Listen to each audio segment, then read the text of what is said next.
दोस्तों, मैं हूं दिनेश की और आप सबका स्वागत है न्यूज़ टाइम में। नेपाल से एक न्यूज़ आईपीसीसी की जो रिपोर्ट आई है, जो इंटरनेशनल पैनल फॉर क्लाइमेट का है, यूनाइटेड नेशन का, उनकी रिपोर्ट आई है। काफ़ी बड़ी रिपोर्ट है, डिटेल रिपोर्ट है। देखा जाए तो उसमें 200 से ज़्यादा साइंटिस्ट हैं जिनके उसके आर्टिकल्स हैं। 65 कंट्री से ज़्यादा लोगों ने कंट्रीब्यूट किया है। उसमें हिमालयन टाइम्स में आज नेपाल के ऊपर जो इम्पैक्ट है उसके बारे में बताया गया है और उसमें बताया गया कि नेपाल के ऊपर जो सेवरल हैज़र्ड्स हैं क्लाइमेट के, वो बहुत ही ज़्यादा हैं, क्योंकि जियो क्लाइमेटिक जो वहाँ पर कंडीशंस हैं वो बहुत वेरिएबल हैं। वहाँ की जो जियोलॉजी है फ्रेजाइल है, बहुत यंग है, हैफाजार्ड है, अनप्लान्ड सेटलमेंट है, डिफॉरेस्टेशंस हैं, एनवायरनमेंट का डिग्रेडेशन है, इंक्रीजिंग पॉपुलेशन है। तो बहुत सारी चीज़ें हैं, बहुत सारे फैक्टर्स हैं जो नेपाल को एडवर्सली इम्पैक्ट कर रहे हैं। साथ में उनका कहना है कि जो इंटेंसिटी और इंसिडेंस ऑफ डिसास्टर्स हैं वो बढ़ते जा रहे हैं जैसे जैसे ग्लोबल क्लाइमेट के अंदर चेंजेस आ रहे हैं, गर्माहट आ रही है और नेपाल जो है डिसास्टर्स का हॉटस्पॉट बन गया है। अब यहाँ पर मानसून का जो क्लाइमेट जैसे अभी आजकल चल रहा है तो उसमें बताया है कि टोटल साल में जितनी बारिश होती है उसका 80 to 85% जो बारिश है इसी मौसम में होता है और 1700 mm की बारिश है। पहाड़ों में ये बारिश बहुत ज़्यादा मानी जाती है।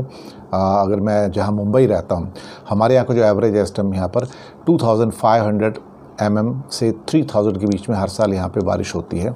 और अगर मैं यहाँ से करीब करीब समझो 60-70 किलोमीटर दूर लोनावाला खंडाला चला जाऊँ, जो कि हिल स्टेशन है छोटे, तो वहाँ का जो प्रेसिपिटेशन है यानी कि जो बारिश है अराउंड 6500 mm की बारिश है। बहुत ज़्यादा है वो। जून से लेकर सितंबर नेपाल में बारिश होती है। करीब करीब 6000 छोटी बड़ी नदियाँ नाले सब मिला मिलू के होते हैं। जो हिमालय का रिवर सिस्टम है, 4 मेन रिवर सिस्टम है हिमालय के, और इसमें से जो टोरेंशियल रेन्स हैं मानसून के में उसमें फ्लैश फ्लड्स हैं, फ्लड्स आते हैं, लैंडस्लाइड्स हैं, डेब्रीज क्या फ्लोज हैं, स्लोप फेलियर्स हैं, इनंडेशन है, बहुत सारी चीज़ें हैं। तो मैग्नीट्यूड और फ्रीक्वेंसी जो है वो डिसास्टर की बढ़ती जा रही है। Glacial lake outburst floods, glacier lake outburst floods जिसको GLOF भी कहा जाता है, और नेपाल में वो बहुत बढ़ रहे हैं। अभी इस समय 2315 ग्लेशियर लेक्स हैं नेपाल में और 26 उसमें से GLOF हैं, बहुत डेंजरस है। मैं फिर से एक्सप्लेन कर दूं GLOF क्या है। ग्लेशियर लेक आउटबर्स्ट फ्लड्स, जो ग्लेशियर की जो लेक्स होती हैं जब उनमें आउटबर्स्ट होता है तो फ्लड्स आते हैं उससे। यहाँ पर 2.4% की जो बायोडाइवर्सिटी है वो इस क्लाइमेट चेंज के साथ ख़त्म हो सकती है, यानी कि बहुत सारी ऐसे फ्लोरा एंड फौना है जो आपको फिर कभी देखने को ना मिले। 2.4% गायब हो जाएंगे हमेशा के लिए। ज़्यादा करके जो लोग नेपाल में हैं वो एग्रीकल्चर पर डिपेंड करते हैं, राइस हो, मेज़ हो, वीट हो, इस किस्म की जो क्रॉप्स हैं उनके ऊपर। ये जो अभी हो रहा है क्लाइमेट जो चेंजेस आ रहे हैं, ग्लोबल वार्मिंग हो रही है, ये फूड सिक्योरिटी के लिए भी एक ख़तरा है नेपाल की। और जियो साइंटिस्ट का कहना है कि number and volume of glacier like outburst floods GLOF जो है वो बहुत बड़े हैज़र्ड हैं नेपाल के लिए। इनमें से कुछ फ्लड्स जो हैं उन्होंने जो वाटर का डिस्चार्ज जो है वो 30,000 क्यूबिक मीटर पर सेकंड है। 30,000 क्यूबिक मीटर पर सेकंड का वाटर जब रिलीज़ होता है और it can run for the distance of 200 kilometre at one flow. आप सोचिए किस हाथ तक, किस जगह तक ये डैमेज कर सकता है। रास्ते में जो आएगा इस सब को ख़त्म करता चला जाएगा। अब इस किस्म के चेंजेस जो हैं वो क्या कहते हैं कि ऐसे अगर ग्लेशियर लेक्स बढ़ती चली जाएंगी, अभी तो 26 डेंजरस हैं, 2300 से ज़्यादा टोटल ऐसी GLOF हैं, तो आप सोचिए नेपाल का क्या हाल होगा। साथ में दूसरी स्टडी जो एक मार्टिन वर्जिक हैं जो स्लोवाकिया के एक साइंटिस्ट हैं, उनका कहना है कि there is enough ice in the earth's polar caps.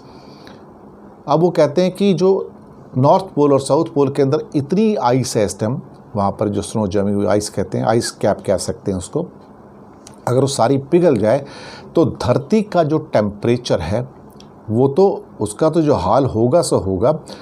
आप जानते हैं कि समुद्र के अंदर जो सी लेवल का जो राइज होगा वो 250 से 300 फीट हो जाएगा, 250 से 300 फीट। और 75% of the world's population lives below 300 feet above the sea level. आप सोचिए कि 75% of the world population will be drowned and there will be no place for them to live.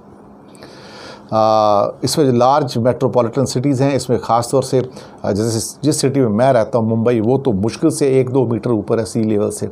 तो यहाँ तो अगर 10-20 फुट पानी भी बढ़ जाए मुंबई शहर में, तो मुझे लगता है कि 75% ऑफ द मुंबई चला जाए, ख़त्म हो जाएगा उसके अंदर।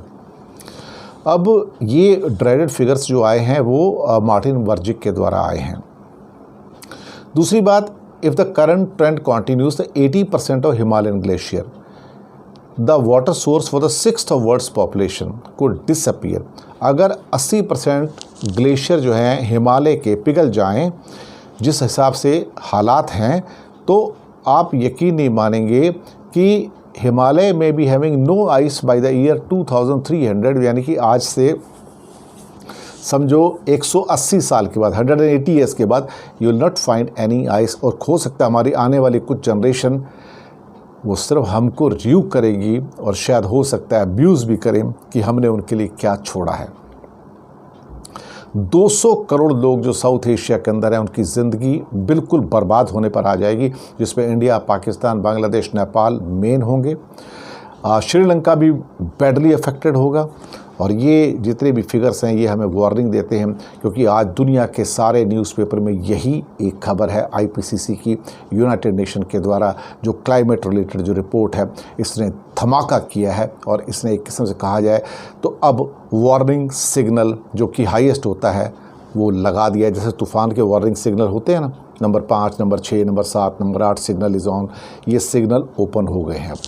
आपको सोचना है कि आपको क्या करना है।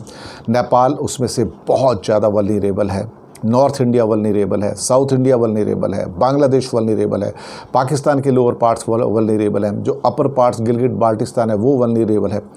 देखा जाए तो पूरा साउथ एशिया वल्नरेबल है। अभी इसमें मैं चाइना की बात नहीं करूंगा, क्योंकि चाइना में जो डिवास्टेशन है जो फ्लड का, वो आप इस साल देख चुके हैं। जो जर्मनी में हुआ है वो भी आप इस साल देख चुके हैं। और आने वाले दिनों में चाइना के अंदर जो कि नॉर्थ ऑफ हिमालय है और साउथ एशिया जो साउथ ऑफ हिमालय है, दोनों सफ़र करेंगे और इस हद तक सफ़र करेंगे आप यकीन नहीं कर पाएंगे। ज़रूरी होगा इस टाइम की गवर्नमेंट के लिए यहाँ पर जो अपनी क्लाइमेट रिलेटेड पॉलिसीज़ को बनाए, जो प्लान एडेप्टेशन करना है वो करें। सोशो इकॉनमी जो कंट्री की वो क्लाइमेट के हिसाब से बनाएं।